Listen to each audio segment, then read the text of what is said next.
And there we are. There's no transition. It's just pop. We're up. Explosion of people. There's no like beaming or anything. It's just No quick cut, energizing. hard. It's a hard jump cut from the intro to us. Okay, yeah, a smash cut, right? Yeah. I'll have to play. I'll have to play with that for next week. What? It's cool. It's all of a sudden. Hey. Yeah. Well, because I'm working on building us an actual like intro, like as if this was like a real show. So. Yeah, of course. But I mean, right now it's cool because no one expects the Spanish Inquisition, so bam, there we are. That is a fact, except for the Spanish Inquisition. I don't know that even they, expect themselves.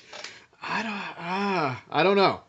Especially given that it's quite a few centuries after them. I think they would be very surprised, confused. Yeah, I think if the Spanish Inquisition, just suddenly appeared again, maybe Eric Idle and John Cleese, Michael Palin wouldn't be that surprised. Maybe, unless they somehow got a hold of the Guardian of Forever. Oh well, and then I guess, and then the Spanish Time Stone. Yeah, because then the Spanish Inquisition could be any place and anywhere at any time. That is exactly why nobody would expect the Spanish Inquisition. Exactly, because you'd be constantly expecting it. Therefore, can you not expect it? Can you expect it? I don't. How does that work? I don't know. I'm not sure. The theory of relativity, I think, probably has a subsection in which that's explained. Yeah, I don't know if you saw the hat that I'm wearing.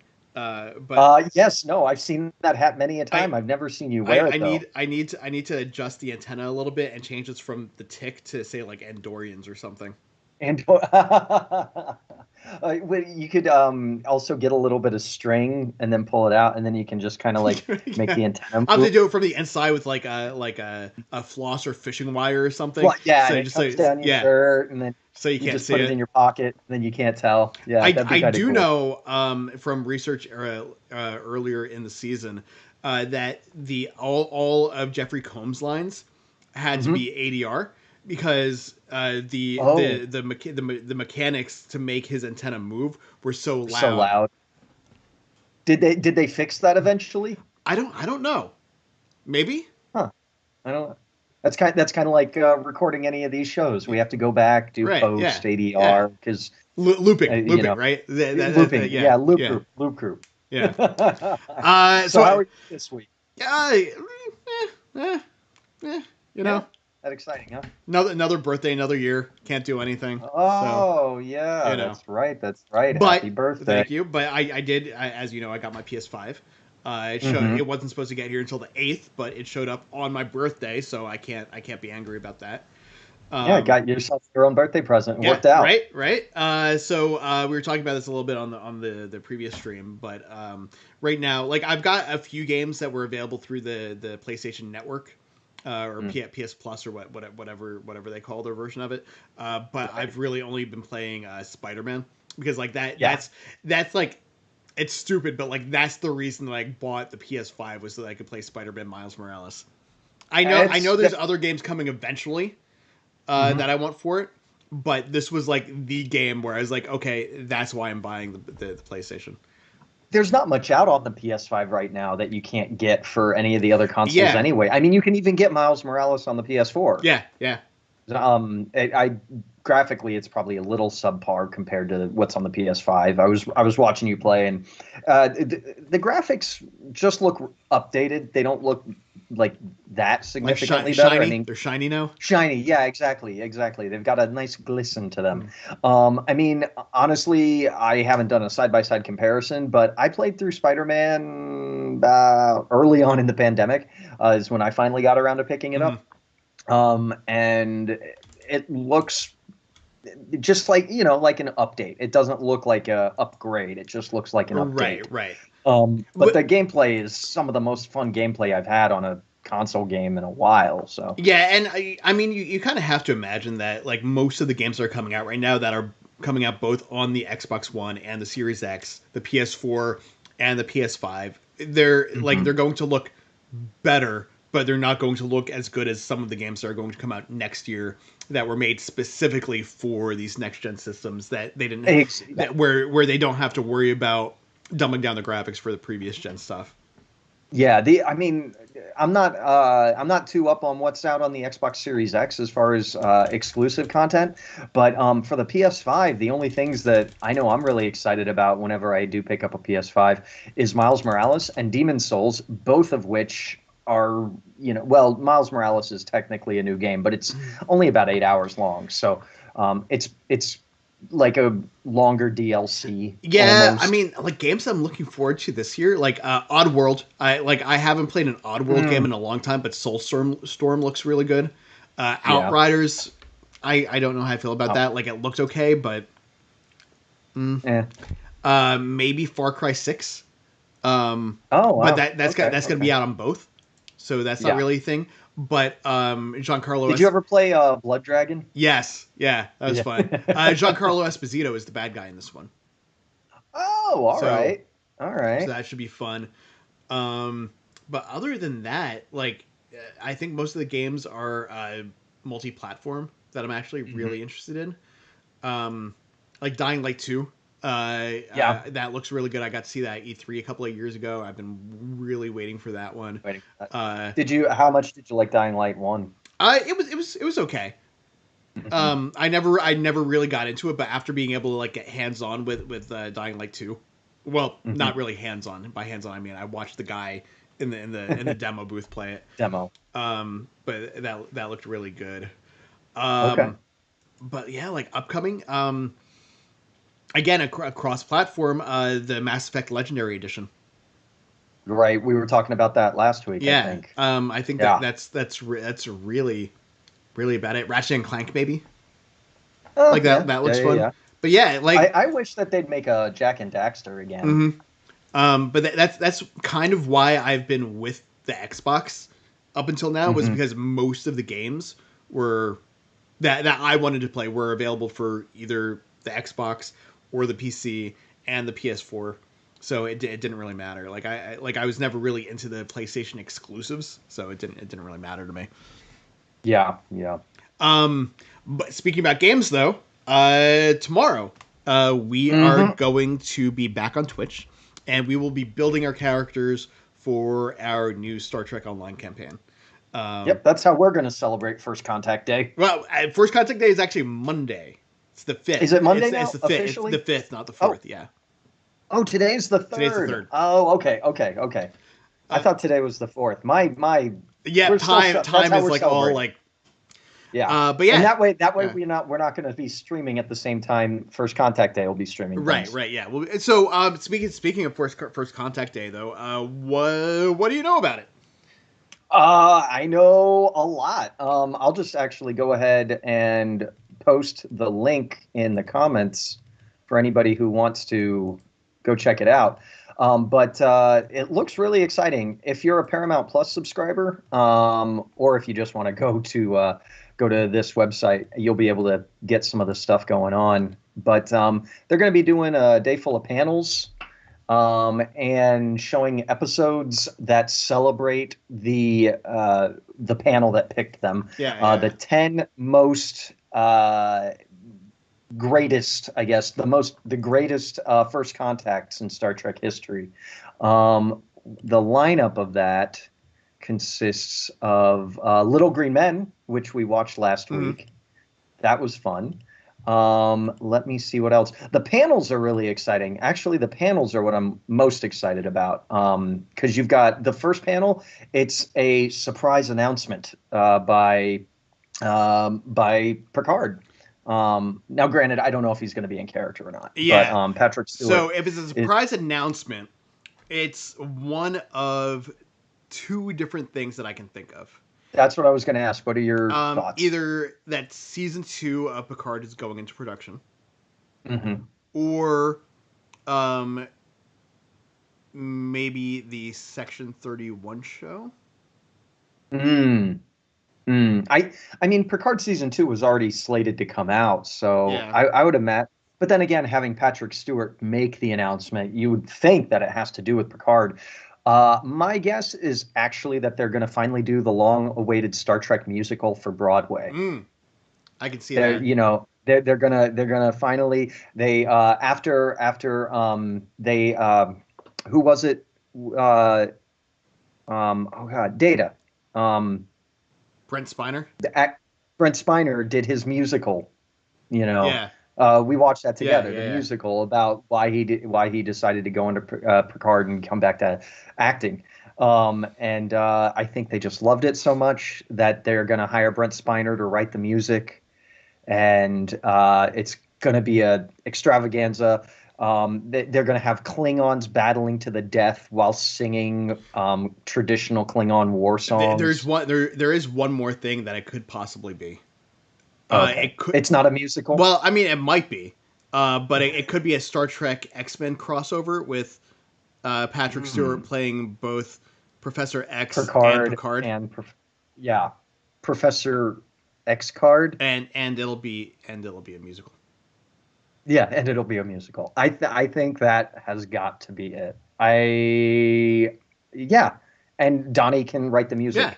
yeah, I like it. Yeah, I like it. I Donnie, like it. are you down for that? Are you down for writing the music for that? What else are you excited about to see?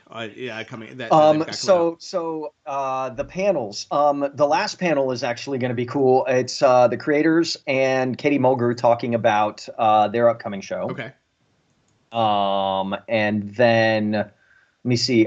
You've got the cast of First Contact talking about uh, the making the film and all that. And then there's a really great panel, two great panels. One about the people that do VFX and such, and another panel that is celebrating Nichelle Nichols and who played Uhura, and just women and women of color within the Star Trek universe, and more importantly, the effect that that has had within the industry at large and on science and Oh, culture. nice. And so I'm really You know what else we about that. might be able to do tomorrow? Depending on how long it Mm. takes us to build our characters, because I can't see Mhm. that that's going to take us that long.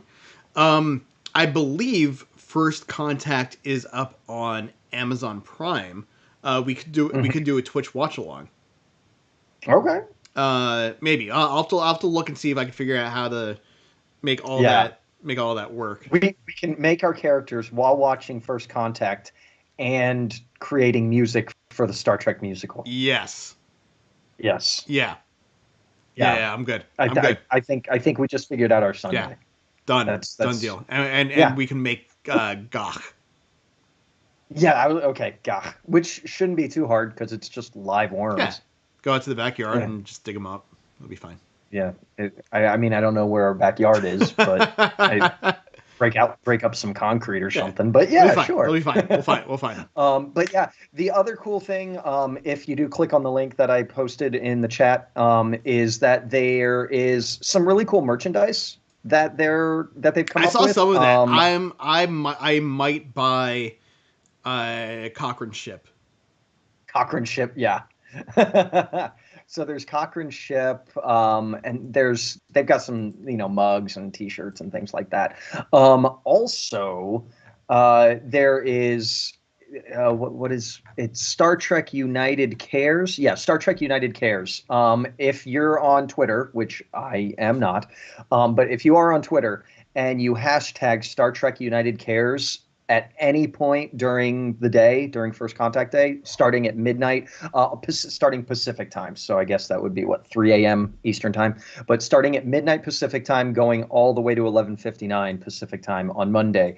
If you tweet hashtag Star Trek United Cares, Paramount Plus donates $1 to various organizations that work with social justice and getting people food and stuff during the pandemic, and all sorts of great organizations. They're listed. I believe they're listed on the site. You can go in there, make a few clicks, and find out. But yeah, that's a big one.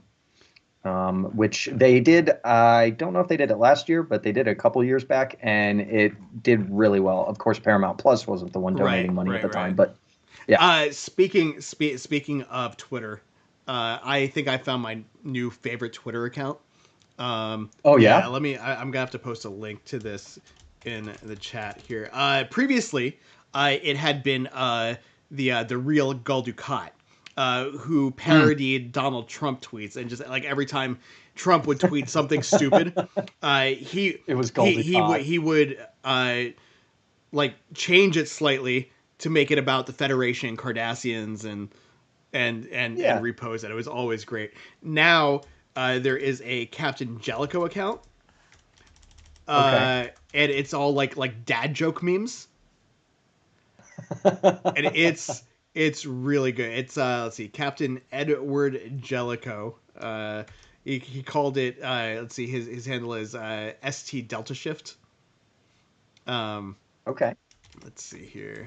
There's the link, but some of these are just like so like Shay and I were just like scrolling through it last night, and it's just like just the still frames that he got for the shots are just fantastic.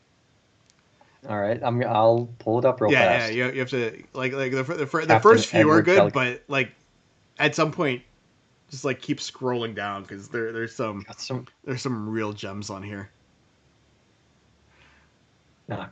Who's there? Thomas Franco is back, along with Donnie Pearson here. Welcome back, Thomas.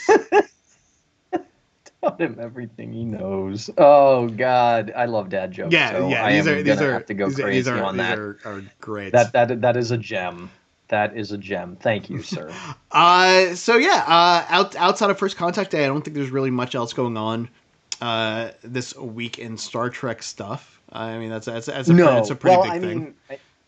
It's a big weekend. I mean, it's Easter and Passover and crazy. They're happening on the same day, and Good Friday. I was really like I don't keep Passover, but every year I try and make fried matzah because that's like one of the only things like Passover foods where I'm like, okay, this is actually good. You did not make fried matzah. I did not because I could not find like a box of matzah at the grocery store that was worth me buying. Because like it's not expensive, but I don't need like 5 boxes of it. I'm not going to use it. And the only stuff that I found was like $10 for like a smaller box. I'm like, I'll pay like $10 for like 2 boxes or like $4 or $5 for one, but that's about it. Okay. All right. Well, I'll look again next time I go shopping because fried matzah is really good. Have you ever had it? I don't. Fried matzah? Yeah. No. I mean, the only matzah that I know I've had is like matzo ball soup, and it's dough. Well, yeah. So, matzo balls are like they're dumplings, more or less. Yeah. It's to me, it's kind of like tofu, where if it's with stuff that's good, it's good. Yeah. If it's on its own, it's like. Matzo ball soup is a thing because like you make the matzo balls and then they soak in the chicken soup, so they taste like it's like chicken and dumplings. The chicken soup. Yeah, exactly. Which is why it's good. Matzah by itself, I was talking about this on the previous stream. It's plain. It's basically like a giant plain Triscuit. It's just like a big cracker, or wheat thin, like a plain wheat thin. What are they're just matzo crackers? It's just matzah. Basically. Yeah, like that's matzah. What is I apologize. My brain is not working right now. But unleavened bread when it's not risen. What is that? Okay. So to kind of get into it, because I'm not to get into the whole like religious aspect of it, but culturally, but just the bread. Culturally, it's all true. It's all tradition. So the story goes that when the Jews were escaping Egypt after the Pharaoh, the 10 Commandments. I'm sure it'll be on TV if you want to see the story of how this happens. Go ahead and watch it. Excellent movie with Charlton Heston from like, the early days of epic cinema. Like if you're interested in filmmaking, just like from that standpoint alone, it is a fantastic film. But after the events of the 10 Commandments, Moses after Charlton Heston got away. they part the Red Sea, and the Jews did not have enough time to really prepare like supplies to go. They basically just had to like grab all their shit and go. They had no idea where they were going or where they were going to end up, so they had to bring food and sustenance with them. So of course back then bread was a big part of meals, was because it was easy to make, and it's filling. But they didn't have time to let the bread rise. So they just made the dough, threw it over their shoulders, and left. So the bread. So because the bread didn't have enough time to rise, as they're walking through the desert, hot sun beating down on them, so it hardened and cooked as they were walking. Now, nowhere does it say that they didn't put yeast in it. It just says that it didn't have time to rise. So I'm not exactly sure where that aspect of it came from, where we, like part of the Passover ritual is you're not allowed to have grains, so or yeast or any of that kind of stuff because of them not having time to do any of that as they were leaving. But historically speaking, it would have been more like pita. It would have been like that kind of bread called? Pita. No, not pita. The what they carried. What did that end up becoming called? What is the name for that? That is matzah. Yeah. Okay. Yeah. A friend of mine, he posted a meme, and it had the Pillsbury Doughboy. On one hand, it was the regular Pillsbury Doughboy. Yeah. He is risen. And then the other one, he's flat, and it's colored like matzah, and he goes, he is not. Yeah, I've seen that one. So fried matzah, as opposed to matzah balls, because matzah balls are made out of matzah meal, which is basically like powdered matzah. It's the ingredients they use to make matzah, just not made. So it's put together into like an actual dough dumpling type thing. Fried matzah is you buy a box of matzah, you break it up, you wet it a little bit, so it's not like super dry. Mix it together with a couple of eggs and and seasonings, and then fry it in a frying pan, almost like a like a pizza dough, I guess. It's just like a I don't know how to explain it. Other than that, it's almost like, have you ever had like a crispy noodle thing? You'll like people will take noodles, put it into a dish, put it in the oven, and cook them until they're like all like together. So this is the same thing, but with matzah. Okay. And it's good. Like I like it because it's actually flavored. Yeah. Do you put anything on it? You can't. Some people put like sour cream on it. Some people put applesauce on it. I kind of like it plain. Like in making it, like I put in garlic and onions and like a bunch of other seasonings, so it doesn't taste like bland. It actually has a taste to it. I kind of like it like putting like lunch meats onto it and making like a sandwich. All right, that sounds good. Yeah, it's not bad. No, nothing wrong with the sandwich. Or eating it with eggs. And so to make all this make sense, where does Judaism fit in Star Trek? That's an interesting question because they do so much with religions from other cultures, or alien races, because we're technically aliens to everybody else. But it seems that religion has like taken a backseat to science on the Earth. human. Yeah, on Earth, like except for like Native Americans, because you did have that episode from TNG, and Chakotay, you had that episode from TNG where the Native Americans, I don't know what tribe they were from. I don't know if that was ever like really addressed, but they had inhabited a planet, and then the Cardassians wanted to take the planet back, and there was all kinds of stuff with that. Yes. But yeah, I don't know, because like there like we always hear about like Stovacor, and Star Trek V was literally the search for God. Right. Yes. Yeah. So I don't know. In the world of the Expanse, Mormons are actually the big religion. Oh, like wow. there's once space like they knocked on enough doors. Yeah, I guess once they were able to go out and colonize the solar system, like Mormons went out on like they got their own ships and like went out as like missionaries. Oh wow, that would make sense. I mean that's granted, I think that's part of the Christian faith in general. Is what is that called? Witnessing. Yeah. Is that where something like that? I'm not raised very religiously, but yeah, that would make sense, I suppose, if you extrapolated the actions of Mormons currently, and we should remake the Book of Mormon in space. In space, well, that's probably Trey Parker and Matt Stone's second musical, right? Yeah. Well, not second musical, but follow-up He's musical. working with the Expanse guys to Yeah, bring it to Mars or something. right. What are they going to call it? Like Brigadoon Mormons?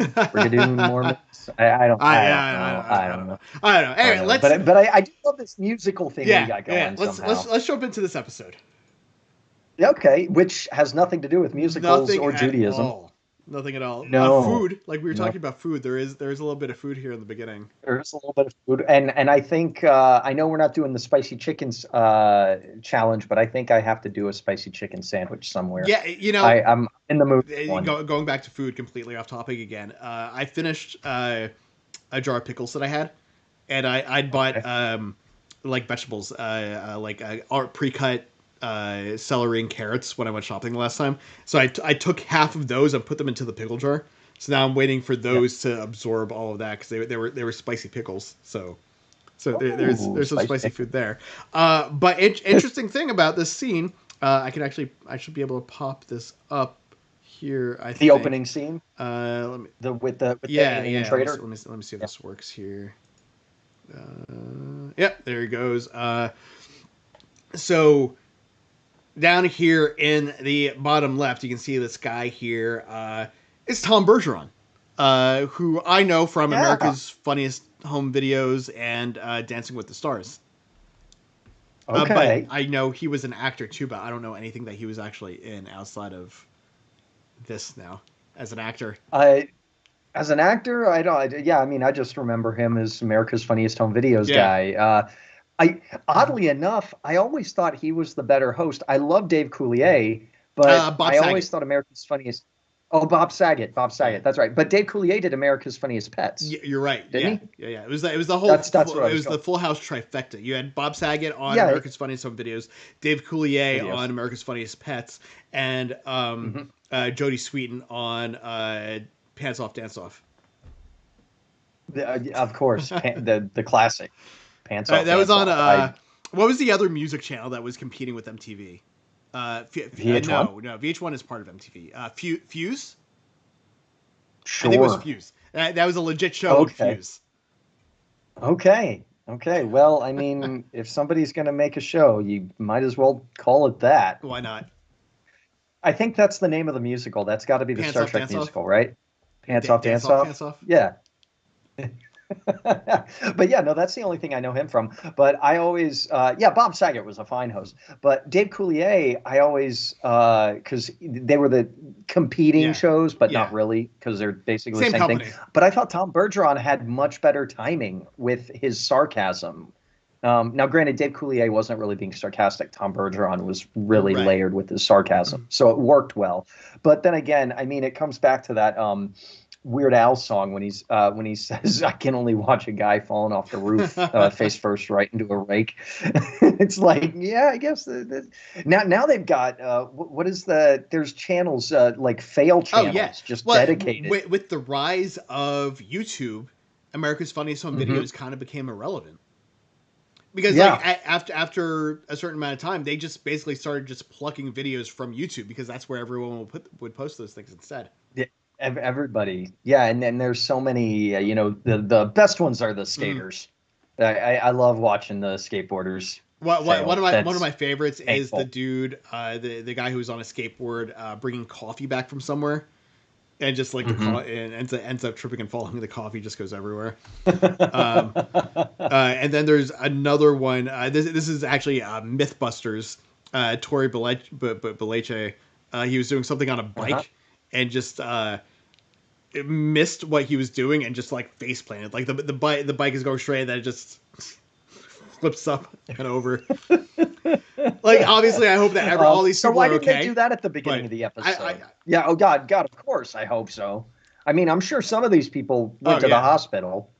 But, so why didn't they do, Star Trek's Funniest Home Videos at the beginning of the episode? We should do that. So someone's going to steal this idea. But not if we can make this happen for 2022 for the Star Trek convention, we should get a bunch of people in Star Trek cosplay to send us like America's like Jackass or America's Funniest Videos type videos. Right. Okay, cool. Let's get this stream super popular, and then we can hashtag Star Trek Jackass. Yeah. Yes. Um, Who would host? then, Who would be the like out of all the Star Trek characters? Who like would it be Q, or is there someone better than Q that would host that? No. It would have to be like actually, Neelix? no. Well, I guess Neelix. No, I'm Quark. thinking what's his name that plays the not on Enterprise. My Travis. brain is not working today. Not Tucker. The arms guy. Oh, Dominic Keating. Malcolm. Keating. Malcolm. Dominic Keating. You think Malcolm? Well, one, he's got the British accent, so he's got sarcasm down. Two, he's all about the action and stuff like that. Right.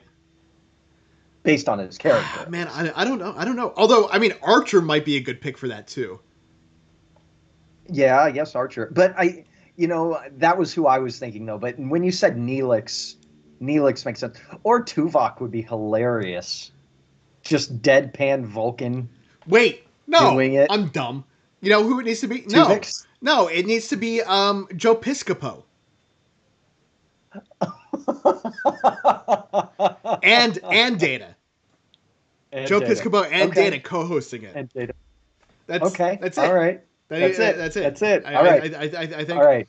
I think that's. Yeah. That's gonna be or Morn. Let's get this out to the masses. All five of us. Let's get this out to the masses. Morn? What is it? Sorry, Warren? Oh, Morn. Yes. Yeah. Maybe. I don't know. What? Jeffrey Combs? Like any of his characters? Like Wayoon? Oh God.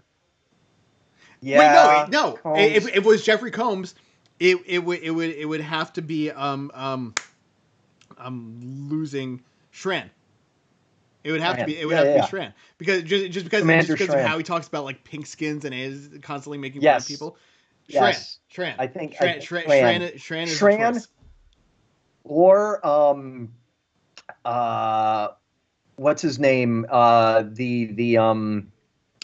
Klingon who becomes Chancellor. Gowron would be funny. Gowron with his big old wide eyes, judging everything. Okay, this is a thing now. Well, we're gonna have to work on this. Yeah, I think this is happening. All right, let's come together with this. Now that we've got all this Star Trek Jackass completely random bullshit out of the way, let's actually get into this episode. Well, that's because of Tom Bergeron. Yeah. I mean, he sparks great conversation. It's okay. So why don't you give me like a brief rundown of what, introduce the episode to me. Introduce the episode to me. All right. Well, we're going to pretend we're in the elevator now. So, hey, Mr. Producer, I've got an idea for you. You want to hear it?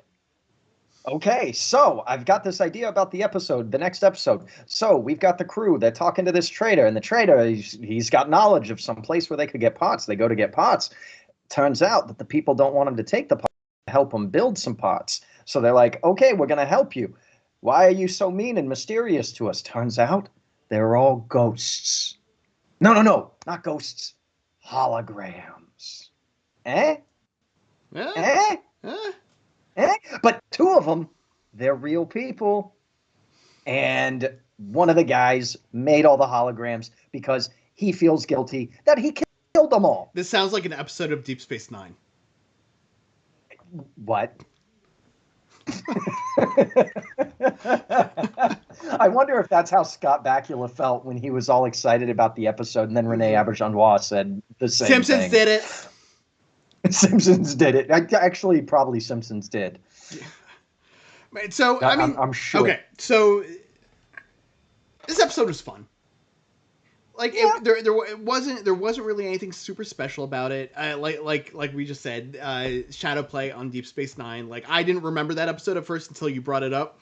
But like now thinking about it, it's very similar. Yeah, and it's interesting that they cast Renee Auberjonois for this episode for Oasis. There was because he. Oh, sorry, go ahead. Excuse me.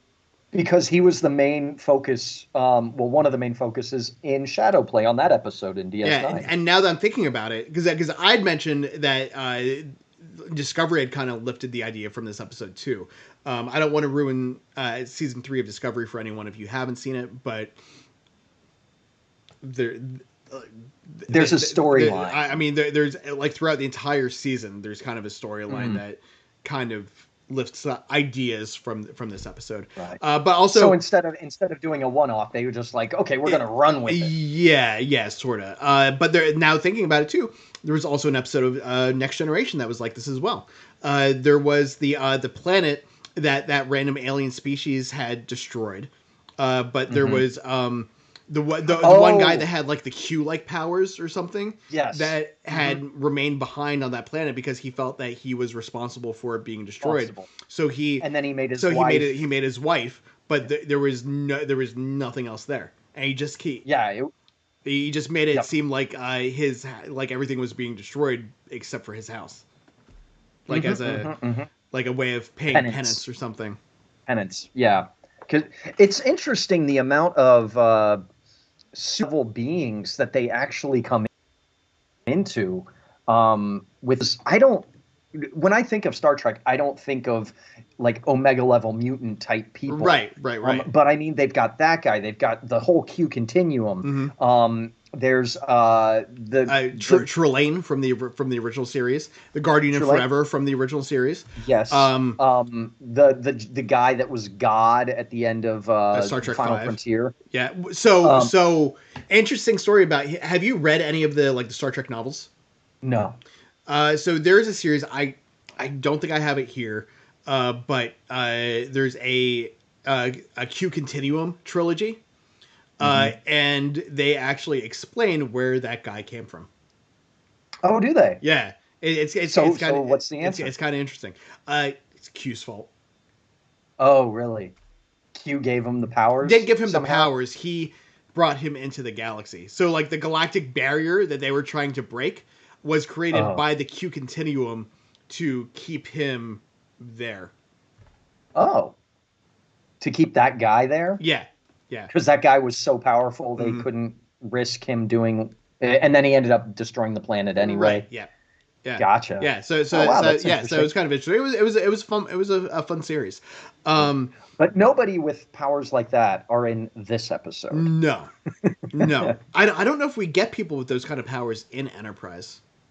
So I mean, I'm almost finished with season 4, and so far I don't remember. We haven't even seen Q, which I'm disappointed about. Yeah. I think. I mean, outside of Discovery, I think Enterprise was the only Star in the original series, but he appeared in both TNG and Deep Space Nine and Voyager. Yeah. I love that Katie Mulgrew ended up becoming like auntie. Yeah. That was great. It's disappointing that they haven't found a way to bring Q back into the series at all. But he will be on. He's on Lower Decks. Right? He was kind of in an episode of Lower Decks. It was more or less just a cameo. There wasn't anything.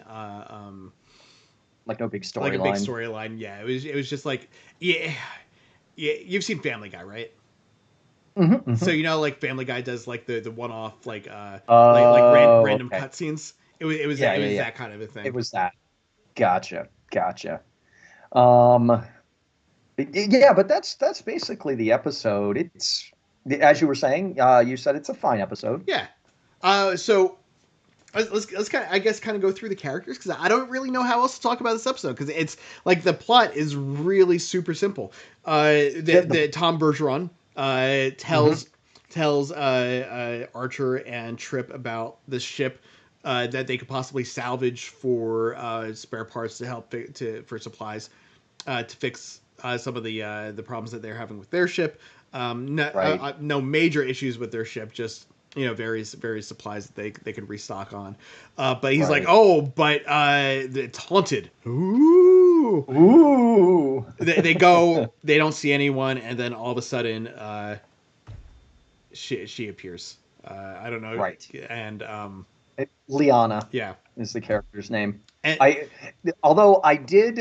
doesn't she look like she could be Kess's younger sister? Yeah, at first I thought it was. Oh, you thought it was the I thought, actress? yeah, I thought it was the actress, and I was like, nope, that's not her. Nope. But yeah, like it's just like super simple. So they help. They find out that they were that the crew was hiding because there were like raiders or something that was going to attack them. But that was like over 3 years ago. But the ship, because the ship was damaged and it crashed on the planet, they were unable to leave. So the Enterprise crew offers to help out with fixing the ship. Over the course of helping fix out the ship, they discover that all the people on it are fake. Yeah. Yeah. Now, this is something that bothered me in the episode, is that the holograms seemed to obey the laws of physics when they wanted to and not when they wanted to. Like, they couldn't get shot. Right. Phaser pistols wouldn't shoot them or wouldn't hurt them, but they could get punched. So, yeah, that was a little weird. But I remember there being an episode of Voyager after the Doctor had gotten his mobile mobile holographic transmitter, and he was able to change his mass. So, like, I remember someone tried to punch him, and he just like phased through. Exactly, which makes sense to me. Yeah. But what confuses me is that they're so they're like, no, I'm not going to let you shoot me, but I'm fine letting you punch me. Yeah. As opposed to, I'm not going to let you punch me either. That's what I found funny. Unless the way they were programmed to ignore like directed energy, but in order to interact with things, they had to be physical enough to interact with stuff. So maybe it wasn't the fact that they were letting the phaser shots go through them. Maybe they just did because of the type of programming that Renee Auberjonois' character did. I don't know. But that did bug me a little bit. What did you think about the end where Trip is like, yeah, maybe I'll see you around the stars. Maybe you will. I'd like that. They kiss, and then and then you never see her again.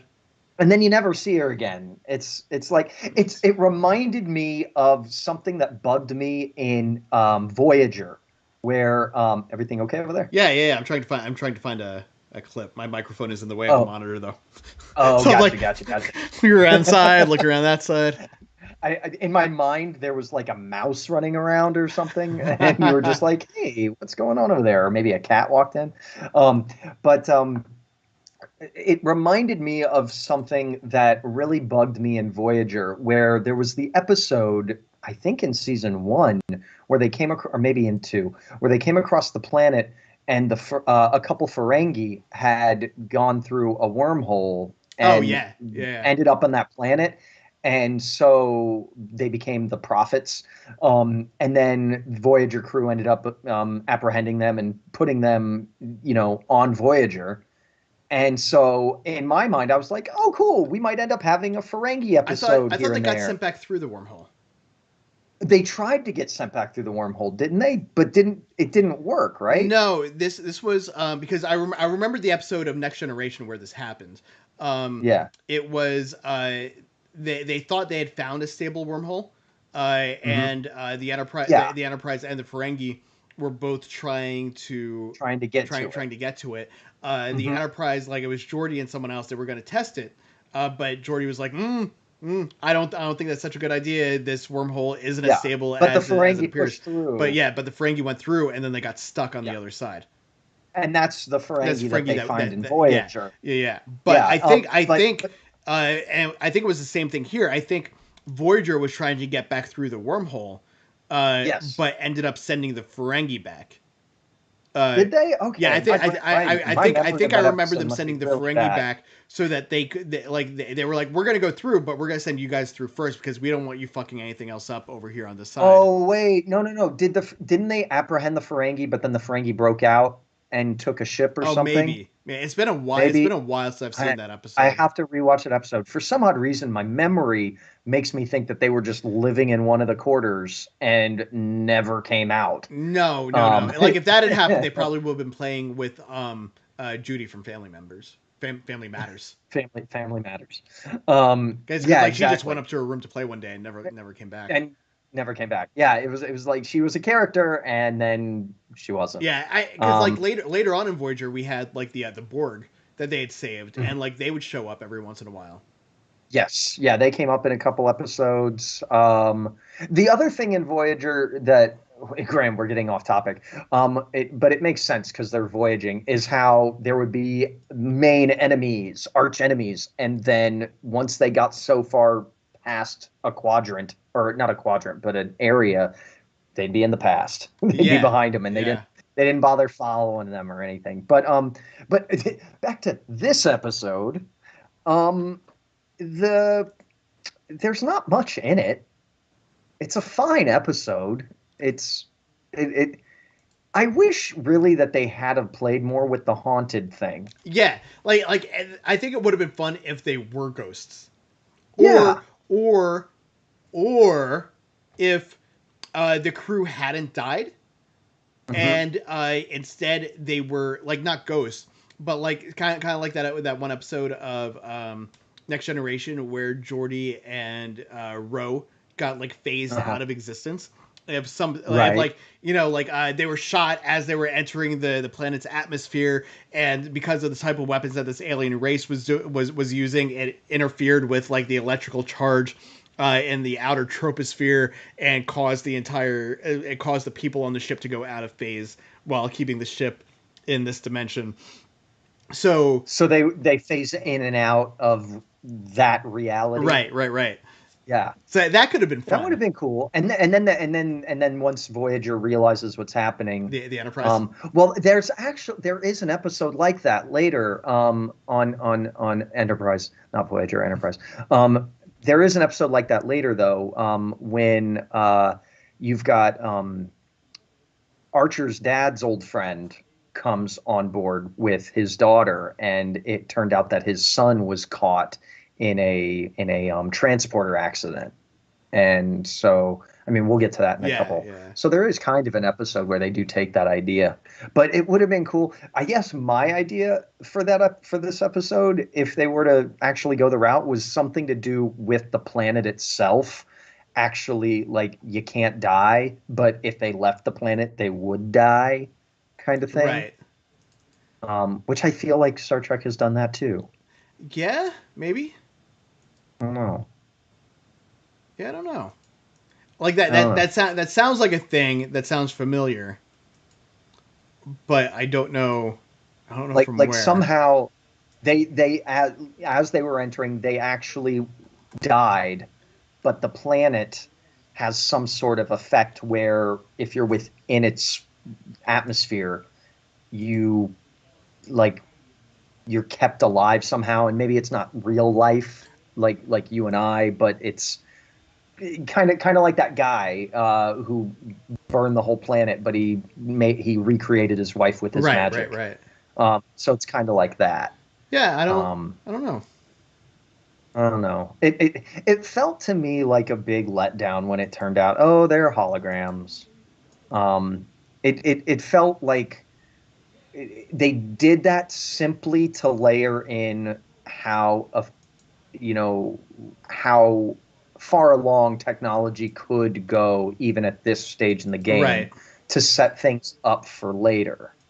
But I mean, that's 200 years in the future with TOS and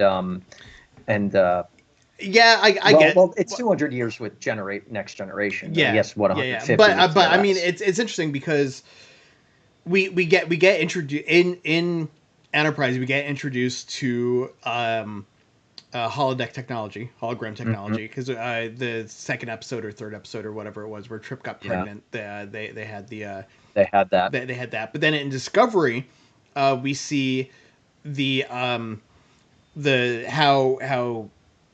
Starfleet has kind of taken that technology now and like where we're kind of at with it. And then in Next Generation, we see that has been fully implemented. And I know in Star Trek the Animated Series, there were holodecks in that too, but I don't remember how I don't remember where they came from. No, I honestly, it's been so long since I've watched animated series, and I do gotta refresh my memory on that. But that's one of the things that I like about Enterprise, but I also am kind of nonplussed about it too. Is that they make an effort to seem to, I wouldn't say shoehorn, but I wouldn't quite say finesse either. A lot of technology that you can see as the precursor to what will be, or Yeah. or you can be like, oh, this advanced race has it, so somehow along the way they're able to barter for it or negotiate, or when Starfleet is created, not Starfleet, when the Federation is created, technology is barred around. Um, but it's so subtle sometimes that it's almost like, okay, why'd you bother? Yeah, well, I mean, If you're for trying to make me, a point, make the point. for me, it's the almost inconsistency with the technology because, Hmm. like, okay, they had the technology here to make holograms, but he couldn't fix the ship. Right. Um, then at the end of the episode, Trip gave them the protein resequencer, which So is yeah, which is the predecessor to the the the the thing the that you make food, the replicator, replicators. replicators. Yes, and it's kind of like, oh, you couldn't build that yourself. I mean, if you had all this knowledge, Yeah, um, like I get that species like discover technology at different paces than others, but mhm. it's one of those things where like if they figured out how to do this, how come they didn't figure out how to do this thing? Yeah. It's just like To me, it was they were there for 20 years. yeah, And it now, granted, maybe this comes back to what we were talking about with the very end of the episode, where Renee's character is talking about why he stayed there and how he feels he's not ready to leave, but he knows he needs to because of his daughter. right. But Um, he tried to leave for 2 years. Like he tried to fix the ship on his own, own, and then he just gave up. And and then he made holograms of the crew and didn't think to have them help him repair the ship. exactly, I mean, yes, they obviously can't go outside the ship, Right. but he and his daughter could go get supplies, bring them back. And I mean, these are holograms. He could program them to do anything. Yeah. Now, granted, it seems as though Because these he knew how to fix holograms, the ship. He knew what components he needed. he knew what he needed. Exactly. And holograms theoretically can be as strong as you need them to be, as strong as you program them to be. Yeah. So now, granted, it does look like But we these also holograms. we didn't see like holographic like we didn't see like holo transmitters on the ship. So No. we don't even know how these specific versions of holograms were produced. So maybe he could have created like made a mobile thing that Hmm. the holograms could have left the ship with to go like mining. Like he could have made like a holographic like bulldozer to Right. go out like who like I don't know. He just or he retrofitted the entire ship as a holodeck. Yeah, yeah. That I don't know. he took all of his time to do that, and I'm like, okay, Yeah, now I get why he doesn't want to leave, because he put so much effort into that. But right. At that point, I'm it's like, like, okay, well, why didn't you change like why didn't you actually make like a holodeck so that you didn't have to live on the ship? exactly. Like give And yourself and, like a nice like little home on the prairie or something. I don't know. and now we were talking about there's not much interesting trivia on this episode. Yeah, yeah, There is a couple pieces. Brandon Braga actually has referred to this episode as a terrible episode. yeah. Does he say why he didn't like it? I didn't find why. He that was just the comment, is that it's a terrible episode. And Like the episode itself isn't bad. It's just the story is kind of like we were saying. There's just like a lot. I can't even call them plot holes. there's not There, much of a plot. yeah, it's just like lack of logic, I guess. Yeah, Which I guess some of that would be plot holes. yeah, it's but they're not plot holes, they're logic Yeah, holes. yeah, You know, they're not logical, they're logic yeah. holes.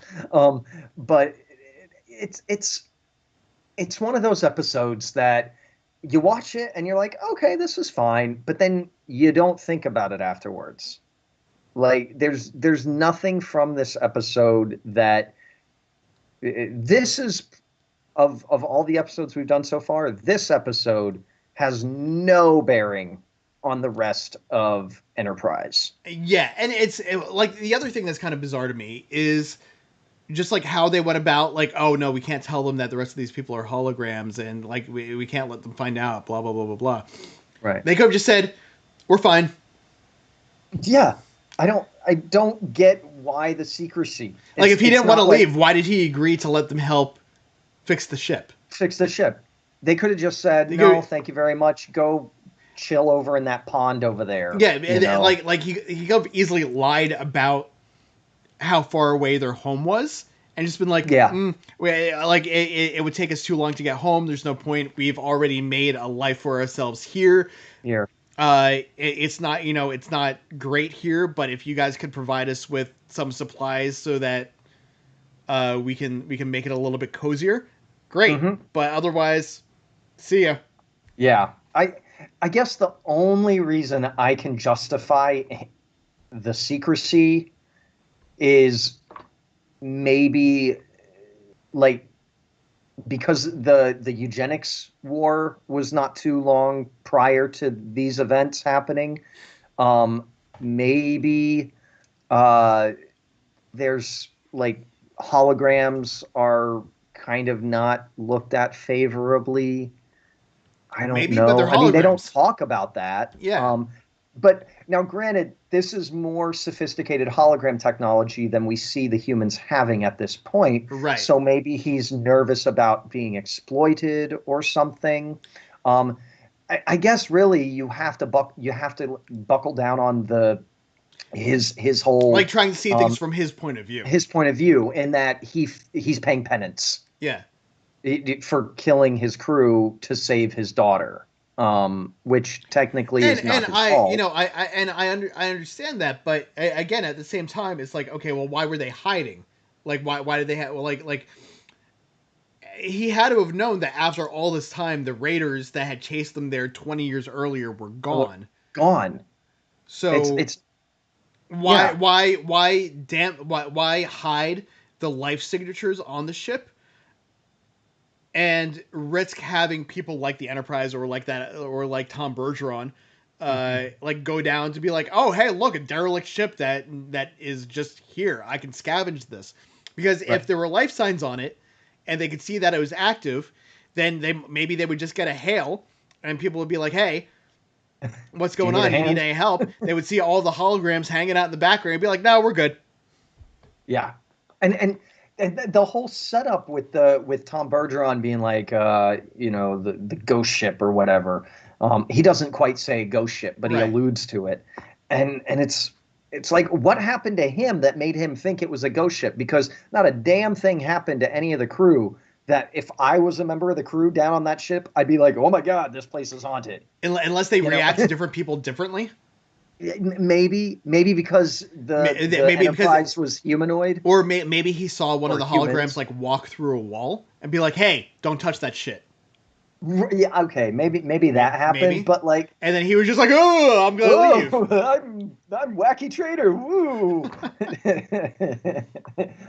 No, then what he did, he grabbed out a camcorder and waited for an accident to happen. Yeah, right. No, he was just standing there, like with his camera and his like little beanie on, going, "I don't know what's happening." He's in the corner. That is an episode of Star Trek I'm dying to see that they have not done. They allude to it so many times. There have been episodes that start out that way. A found footage episode. Yes. A found footage episode would be great. An actual horror episode would be great. Yeah. There was one that doesn't undercut itself in the end, where it's like, oh, it was a protein that sequenced itself differently because we were in the atmosphere of some planet. Yeah, I don't know. There was an episode like even like time travel episodes. Like I'm kind of like, I love time travel stuff, but I'm always like iffy about like how it's actually been used. But like there was an episode like Stargate. Stargate uses time travel a lot. Like there were a few episodes of Stargate SG-1 that had time travel. one of the movies was about time travel, and then Stargate Universe used time travel, Stargate Atlantis used time travel. It's just kind of like all over the place. But the best use of it that I remember from the show was an episode of Stargate Universe, where they were trying to harness the power of a sun to use the Stargate to be able to gate back to Earth. But instead, it overloaded the systems and the ship exploded, and it sent another version of the ship back in time, or it sent some of the people back in time to another planet. And then the ship that they were on in Universe came across the planet that they had been sent to, or they came across the descendants of the people that were sent to that ship. The people that got sent back. And it was like the descent. So they ran into their own descendants, right? That had built like this entire society in like the 300 years between when the ship had been sent back. I was like, oh, this is actually kind of a dope idea. Yeah, that's fun. I like that. I don't know. I love Star Trek. Don't get me wrong. Oh, Star Trek is great. Yeah, it's just like things sometimes that I wish they would do. Yeah, it's like for me, I think it's that sometimes they teeter on like a really good idea, but just don't execute it as well as it could have been. Yeah, they end up. The prime example for that is the episode in Next Generation where who is it that comes back onto the ship? Is it Data? No, it's not Data. It comes back onto the ship and hears the weird noises, and then there's creatures around. And it's got some really nice spooky feel to it. But by the end of the episode, like everybody was reverting to their ancestral state. Oh yeah. It was Picard. Yes. Who was going to turn into a lemur. Something like that. Because well, no, he wasn't affected by the virus because he was out with Crusher. Picard was affected. Was he? Yeah. Once he got in there, he started getting it because remember he gets really nervous and jittery and everything. Oh yeah. Because it was him, Crusher, and someone else. I think. I don't remember. Like maybe Data. Yeah, and then like Worf turned it into a weird dinosaur type thing. Yeah, dinosaur, and then somebody turned into like a snake. Like a fish. Or something. Yeah, and somebody was a poisonous snake thing. Yeah, something like that. I don't know.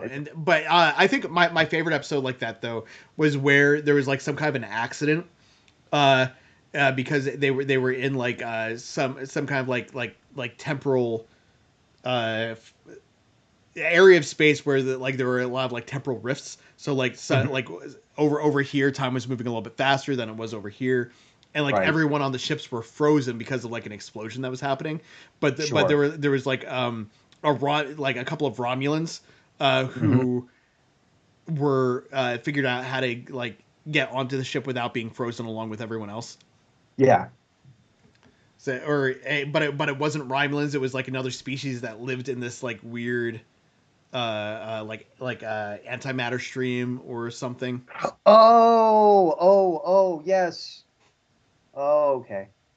So, did you like the episode, or it was? Okay. That episode was good. It's like because it's one of those things where, again, sometimes they come up with these ideas and they're really really good and they execute it really well. But then other times it's Power Rangers is the same thing. Like this is all my discussions about that is like sometimes they'll have like these really really good ideas, and then I watch the episode and I'm like, oh, that didn't play out as well as I thought it would. Play out. Now, granted, I mean, when it comes to Star Trek and shows like it, you're writing 20 plus episodes for an entire season, and you're gonna film one a week or so, roughly? Well, actually, it kind of seems like they film multiple episodes at once, depending on the locations that they need for the episodes. That's true too. Oh, which incidentally, Shadowplay, the one that we were talking about, in which DS9, basically this episode is lifted from DS9, although the writers didn't realize they did it. Shadowplay, which I think was in season 2, was originally produced during season 1. They just didn't put it in the season 1 run. They added it to season 2. Like you can kind of Well, I mean, you can't necessarily tell, but like based off of the episode, there's nothing in the episode that requires it to be a certain time period within the show. No, it is a definite standalone episode, which this one basically is a Yeah. standalone too. It doesn't. I don't know what that was. Um, it doesn't affect anything in any way, and the only thing that makes me feel that this episode might be somewhat important is perhaps this hologram technology does get back to Earth and helps to generate more hologram technology on Earth. But I don't remember his name becoming an important name at any point within Star Trek canon. You know who Leanna is? So I Uh, just found this out you here. mean the actress The actress, or the yeah. character? So Annie Wershing, I think that's how to pronounce her last name. Mm-hmm. Just pulled up her information here. She was just recently in Timeless. Oh, really? Okay. She was also in. Apparently, she was in The Last of Us, one of the voices in the video game, Oh, and she was in the Hulu Runaway series. oh, cool. All right. Well, good for her. Good for her. That's freaking amazing. It's wonderful to see when actors can continue a career, particularly I hate that word, particularly the ones that have to deal with the kind of it's not day to day, but an episode here, an episode there, a film Yeah. here, a three episode Well, run here. so interesting too. This just popped up on the last episode of Power Rangers that we were talking about the episodes. One of the one-off characters that were in Hmm. the second episode that we talked about today was David Leitch. Really? Yeah. Huh. Like I David saw him and I Leitch. was like, this dude looks really familiar and I don't know why. And then when I Yeah. was looking up information on it, I was like, David Leitch. Oh shit, that's David Leitch. Wow. Okay. Okay. It's like That's cool. yeah, it's dope. And like it's funny because like sometimes some of these guys get like pigeonholed into the type of things that they work in, Hmm. but then other ones like him Yeah. was kind of like that was just a guest spot. So Yeah. like he went on. And I was like, okay, well now he's directing John Wick and Deadpool movies. And Deadpool movies. There's another actor that makes me think of that too. I mean, there's plenty, Yeah. but currently, Walter Goggins. You were just asking me who that was the other day. So Walton. Walton. I do that all the time. Yeah. I'm like, it's an N, it's not an And R. That's a weird Walton name, Goggins. but okay. Yeah. But Walton Goggins right now he's blowing up, and Yeah. he's had a career of he's a great character actor, and he's had a huge career over the last couple decades. But he's really coming into his own now with he's the lead on that CBS show The Unicorn. I did catch one episode. It's more of an ensemble piece, but he's great in it too. Yeah. With it's a fun show. Not sci-fi at all. But it's a fun show, and he does great in it. Where he plays a single father who had just lost his wife. His wife just passed. He was also like, wasn't he one of the main guys in Justified? Yes, I think that is correct. And then also currently he is one of the main players on Invincible. Yeah. I need to rewatch the Episode most 4 is recent great. episode again. Like I keep watching about half of it and then something else pops up and I'm like, oh, I need to go deal with this. And so Yeah. I haven't finished it yet, but Oh, it's great. I'm Episode enjoying 4 the is show, great. the show so far. I'm just waiting for the episode where Michael Dorn pops up. I can't wait for that one, and then we get to talk about it. I do like the progressive blood splatter that's going over the opening title card. And That's fun. That's really funny to me too. Is that every time he introduced, like it seems like the running gag now is the cold open. It leads up to a point of him introducing himself to someone, and then just before he says his name, the title card pops Cut up. to card. Yeah, I do like that, and it's great too, because they don't punch it up. It's not like, and I'm going to say, Yeah, Invincible. it's like, oh hi, I'm. Yes, And then they pump it it. cuts Yeah. right in the middle of the sentence. I really do like that. Why have we never seen a superhero in the Star Trek universe? Like the Star Trek Prime universe. Yeah.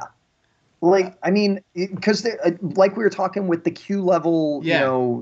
type people. Like I mean, a Q that decides to rebel against the continuum and is like, you know what? I really like these Superman comics from Earth. I'm going to pretend to be a superhero. superhero, or like even that guy in that one episode where he destroyed the planet. Yeah. What if there's a guy who didn't destroy the planet, or a lady who didn't destroy the planet, and actually is just like flying around fighting bad guys? You know, But that would be a fun episode of Lower Decks. yes, Lower Decks would definitely be the type They could of totally do that on Star Trek there. series where they could do that. And maybe it turns out that yes, it's one of those heroes that's not really a hero or something, or it's just literally this one lone entity. Because like you have the crystal, you remember the crystal thing The entity, crystalline entity, yeah. the Yeah, yeah. crystalline entity. Like, what if the crystalline entity was actually a superhero and not this really hungry crystalline thing that Right. eats everything? You I know, don't know. I could kind of see that. Yeah, that'd be fun. Just like a Q or like a similar type creature that comes down to a planet and is bored. Mhm. So not only does he play superhero, but he also creates the problems that he needs to save the planet from. There you go. That's the issue. Is he creates the own problems in order to save the planet, and the Yeah, crew figures that he's out. Syndrome from from the Incredibles. Incredibles. Yeah, there you go. There you go. That would be fun. That would be Um, fun. I think we need to write for the We next should Star. write that episode and submit Uh, it to like as a spec script yeah, for the next season of Discovery or something. or Lower Decks Or no, Lower or Decks. Lower Prodigy. Decks. Prodigy. Yeah, I guess Prodigy it might work. I don't know. I'm excited to see the tone of Prodigy. I Yeah, still don't know. Is it going to be like a Teen Titans kind of thing? Is it going to be just I Star think it's Trek got animated? so I think it's going to be more serious than Lower Decks, but less Hmm. serious than the live action shows. Okay. Okay. And the character creation in that looks very superhero show-ish. Yeah, well, because it's the same animation team that does Troll Hunters. Mhm. Oh, that's right. That's So right. it's like that kind of style, I think. Um, Hmm. the tone that I kind of want to have though is like you haven't seen any of the short treks from that came out during Discovery, have you? I have not yet. So Mm-mm. there's one with Rosa Salazar and who's the guy that voices Archer? Um. Oh. I can't remember his name, but he also does like the commercials for Arby's. He was in Home Yes. Movies. Uh, Yes. Bob's Burgers is that guy. Yes. I can't like his name is just like I'm pulling it up. It escaping me right now. should. Um, but it's so Rosa Salazar is the captain of the ship, and Which? Oh, go ahead. What was this this? guy's a scientist on the ship, Yeah. and it kind of explains why Klingons hate tribbles.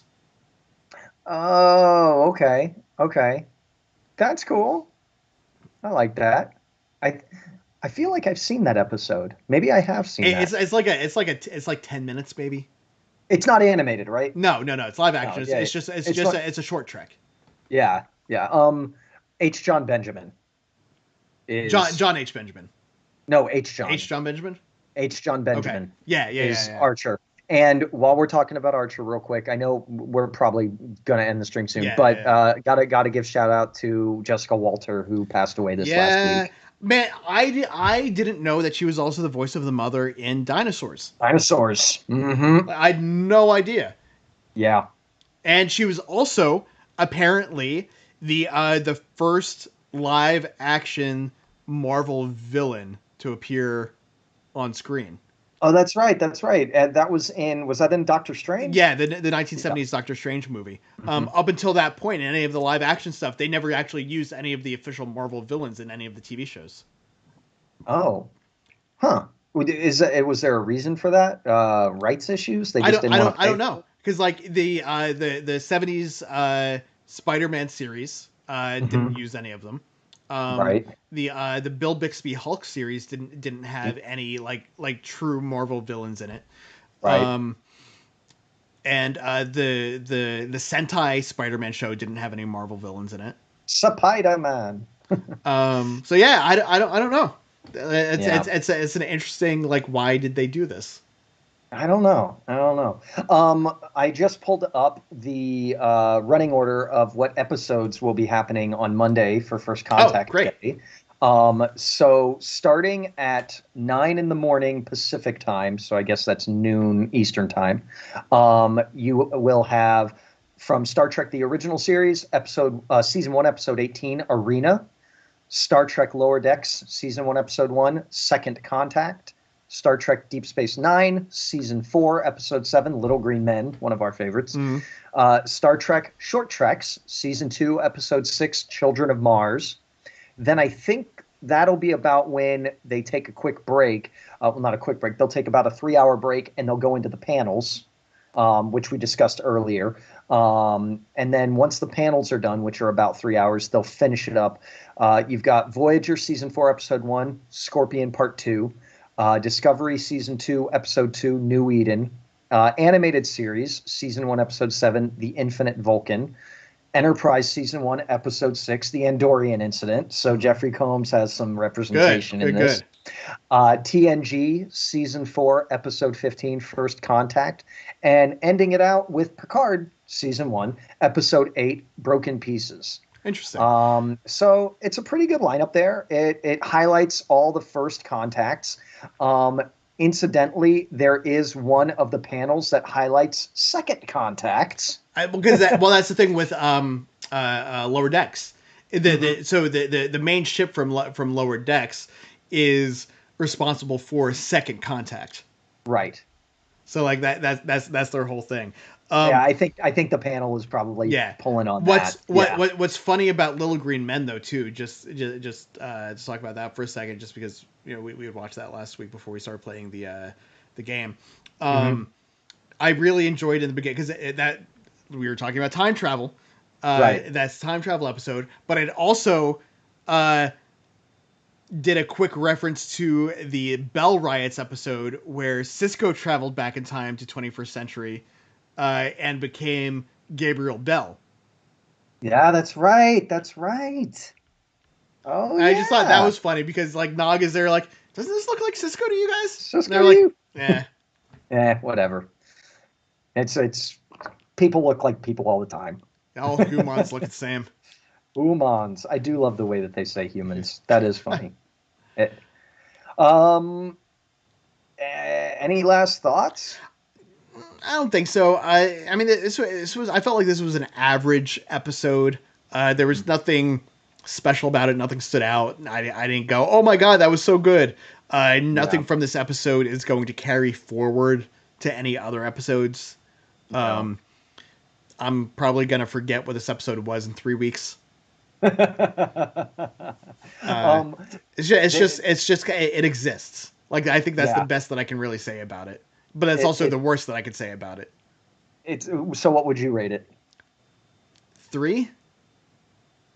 Like if I was doing like if I was rewatching the series just on my own, not for this thing, this would be an episode that I would watch. Whereas there might be other episodes where I'd be like, no, I remember this one. I'm gonna skip it. Oh, okay, all right. See, I think I would skip this episode. Really? Yeah, I think I would skip it. I'm going to put it at a 3 because it's not a bad episode. It's just not anything special. And honestly, I think the most special thing is something that they cut. There's a deleted scene. You remember towards the beginning, middle of the episode, where Trip and T'Pol are talking about things that could scare T'Pol, and she's like, "I'm a Vulcan. I don't have fear." Yeah. Because they're going like, "Ooh, ghost stories," and T'Pol. So there's a deleted part where Tucker says something about nothing scares you, spiders, heights, anything, and then she responds by going, "Well, when the High Command had taken me off the ship and I was going to be leaving, I learned that people were going to throw me a going away party, and I found that to be somewhat frightening." that kind of puts her in the same boat as Worf, where Worf was like, they were going to throw him the surprise birthday party. And yes. He was like, don't do this. Don't. No. I know what you're planning. Yeah, right. I will shout out to Donnie there. I agree with you. Renee Auberjonois did a fantastic job in the episode. Mhm. I really do like his acting style. It seems kind of Kirkish in a way. Yeah. He doesn't say a complete sentence. He like everything has importance and his thought is malleable. I really love watching his acting. I always have. Have Um, you ever seen? I know. I think we talked about this before, but Whoa, have you? what's going on with the stream there? Wow, that was fun. What happened? We were glitching in and out for a second. Oh, weird, weird, That weird. was cool. Um, have you seen My Best Friend is a Vampire? I think so. Movie I from like the feel mid like I have. '80s. Yeah, yeah. Uh, That's not the one with Jim Carrey, is it? no, that's Once Bitten, Once Bitten. which is also a fun movie. Hmm. But My Best Friend is a Vampire. It had the guy who played I can't remember his friend, or his name Sean Mark Leonard, I think. He was House's friend, like doctor on House. In House MD, yeah. Uh, but he was a high school kid that gets turned into a vampire, and Renee Auberjonois was the vampire assigned to him to help him get used to That's right. living as a vampire. I do remember that. Yes, yes. Oh my God, I have not thought about that movie in probably since I saw it when I was a kid. It's Wow. just fun. The movie's Now, just is it fun. is it on David Amazon or Warner is anything? in that movie too, who Really? was also in Star Trek Okay. Yeah. Yeah. Yeah. And I mean, everybody and was in Star Supergirl. Trek. And okay. Well, we Supergirl the won't. movie. Oh, yeah. We won't talk about that. No. It's unfortunate that I have not seen a Supergirl that feels like it's now. Granted, maybe it's just my take on the whole Superman thing. I don't like Superman. I mean, I'm not like Like the Superman. I character in just general, you don't like. the character in general doesn't excite me. I don't. And when they try to make Superman more exciting, I feel like it's pulling its strings. The character just doesn't feel that way to me. The most interesting storyline was when I think Red Superman, when they presupposed what if Superman had of instead of falling into America, fell into communist Russia. Red Sun. Red Sun. That was probably the most fun alternate Superman story that I'd read. But yeah, even him in the movies, I'm not a huge fan of the Superman films. Um, and I so I don't know if that kind of feeling of Superman goes on to Supergirl as well. I Just mean, it's a like there's been a few different versions of Supergirl. I mean, there's been a bunch of different versions of Superman too. right. But like for Supergirl, like I actually liked the first like season or two of the what was the CBS series and became a CW series.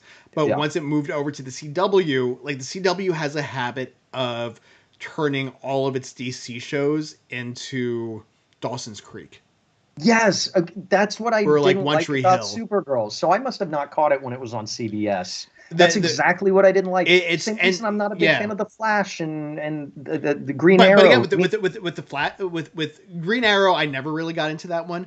Yeah. Flash again, I liked like the first four seasons, and Hmm. then it started feeling like really Dawson's Creek, One Tree Hill-ish. Yeah. Um, Which is fine. Those shows are fine, but those yeah. shows exist. I don't need that in my superhero show. I like it, and it's weird. Like I don't have a problem with them addressing like relationship stuff, Of or course. like their love lives or whatever. Like that kind of stuff Right. is fine. Just don't drag out the drama unnecessarily in them. Like just make it a thing that exists within the Yeah. world. And like that was my biggest thing with Smallville was I enjoyed Smallville for the most part, but I didn't need 6 or 7 seasons of Clark chasing after Lana. Right. It's like just get together already. It's the equivalent to me of Dragon Ball Z powering up for 7 episodes. Yeah. You Yeah, know, it's like that. it's I don't care. and I that's don't actually care. why I like so Legends of Tomorrow. It's starting to Yes. get in that direction, but Oh. the first few seasons of it, Mhm. well, the first season of it was kind of but after that, like it was like you know what, we're going to be the self-referential stupid show. Like we don't Yeah. like we're not gonna pay attention to what all these other shows are. We're just gonna Mhm. do our own thing, and we're gonna be a meta show. And I did enjoy Legends of I Tomorrow. really enjoyed that. But now it's starting to move into that Dawson's Creek territory again. Well, But I mean, this last season was fine. But again, the relationship stuff is just starting to overpower everything else. And I'm just like, just let it be a thing. Let that be part of the story. Don't make it the story. Yeah. Hey, I like that you've got Renee up there on the screen. Good homage to a great actor. Doom Patrol right now though is my absolute favorite DC show. I've got to check Doom Patrol. That's on HBO, right? It's on HBO Max now. Yeah. It is really fun. It's because it's like Legends of Tomorrow is like meta and self-referential, and it's just like, oh, we're not taking ourselves seriously show. Doom Patrol is like, take that to like the next level. Okay. But not meta. Where it's just I mean the first season is kind of meta, but like it knows exactly. It's like we're doing weird shit on the show, and we know that we're doing weird shit on the show. So just be prepared for a lot of weird shit. For me right now, I haven't seen Doom Patrol, so I can't add that in. But The Boys. The Boys is also really good. I really like The Boys. And I'm really digging Invincible. Invincible is really good. The first season of Stargirl I liked. Okay. That's a show with Luke Wilson. Yeah. And I think I saw the first episode. I'm enjoying it so far. The Poison Ivy and the Harley Quinn animated show. That's HBO. Also on HBO. That's also really good. Where can you stream Stargirl? It's on CW now. Oh, that's CW. Yeah. But so it's going to turn into Dawson's Creek. Probably eventually. I have hope for the HBO Max stuff that it won't go in that direction, because we're also getting a Green Lantern show. That's also Greg Berlanti, who does all the CW stuff, but he also does Doom Patrol. So I'm like, this guy can do stuff that's really good. So see what he can do if he's not limited to fitting into the CW trope. So what are we doing again tomorrow? Okay, so tomorrow, did we figure it out? So we're going to have to test out the technology on it. We are going to build our Star Trek Online characters. Awesome. So it'll be me, you, and Shay, and anyone else from our team that wants to join us. And we'll have to figure out how we want to do this. I don't know if it would be better for us to each all like build our characters at the same time, or whether we should all just like chime in on everyone else building theirs one at a time. It kind of depends. But yeah, we'll do that. Maybe do our first campaign, depending on how long building our character takes. And potentially migrate from that into watch along of First Contact. Oh yeah, okay, cool. Yeah, we'll do that and have spicy food. yeah, we can do that. That works. But that is it for streams on the Illuminerdi today. Tomorrow, again on Twitch, we'll be getting started with that sometime between 2 and 3. Last week we were closer to 3, so we'll post a thing when we're getting ready to do that. Then at night at 8 o'clock, I believe, is the regular starting time. I know they've been late a couple of times the past couple of weeks because of wrestling stuff that's been going on, but you can catch the Illuminati Wrestling Order talking about everything that's happened in the past week in the world of professional wrestling. Tuesday night is It's All Connected with Bryce, Richard, and I believe now Caitlin has joined them to discuss everything, all the news from the world of Marvel and DC. And on Thursday night, we will be having our watch along for episode 4 of The Falcon and the Winter Soldier. We'll be going live at about 11:40 and starting the episode shortly after it drops, just to make sure that everyone who wants to join us can join us, and that there aren't weird technical issues with Disney Plus, as there has been for the past few weeks. Oh man, that's been annoying. Yeah. They're having really bad server issues, is what it seems like. Yeah, it's weird. And then like I just got I signed up for YouTube TV because I'm gonna switch over to that from Hulu, just for price reasons. Right. And YouTube TV was doing some weird stuff to me too. Like I'd be watching a show and the audio would keep going, but the video would freeze. Oh. And the only way to fix that is to hard set the resolution. So I have to tell it to be in 1080p, because if it's variable for some reason, it doesn't work. I don't just. In the words of Keenan, What's up with that? I don't. Yes, I don't know. what's up with What that? is up with that? I don't. I want to make a bold prediction real quick. Okay. So just I'm saying it here so we can see if time tells that it's true or not. So something right now that's happening, Disney Plus is doing their paid subscription, or not paid subscription, but their new movies that are coming out. Like Yeah, they just did it with the Raya. premium. They did it with the movie prior, and you pay $30 to get it before it goes to everybody about a month later or something like that. Whereas HBO is doing it for free. And so everybody's like, that's dope. You get a month of this movie on HBO Max for free. That's cool.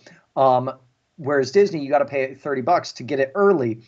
So everybody's got, not everybody, but a lot of people are kind of complaining, saying like, why pay $30? Well, Black Widow is going to have the same deal where you can pay $30. And now, granted, theaters are opening up, so maybe more people are going to go to theaters anyway. But I predict that there will not be as many people upset about paying $30 for Black Widow.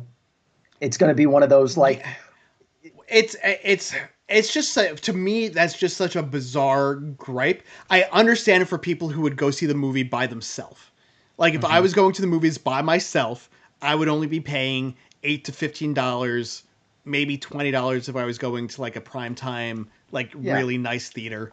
But when you're watching it at home, if you're a family and you know husband and wife or boyfriend girlfriend or parents and kids or whoever it is, if you were to take all of them to the movies with you, that $8 or $15 or $20 now all of a sudden is 15 or 30 or 40 or 90.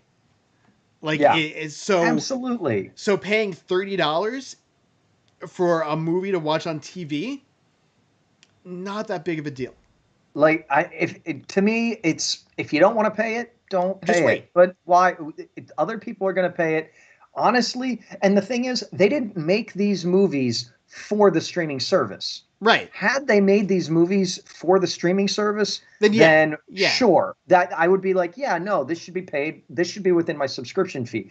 These are movies that they have decided we're going to put on our streaming service. But we made these with the intent of being in a theater. We got to make our money back on production costs.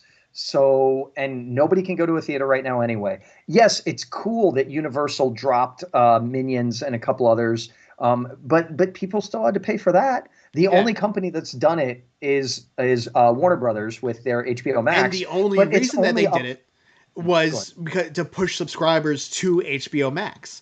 To HBO Max. Disney, like when Disney decided to do this, Disney Plus already had the subscriber base that they wanted. Like they already have like close to 100 million subscribers. So it's not like they're like they don't need to incentivize people more to get Disney Plus.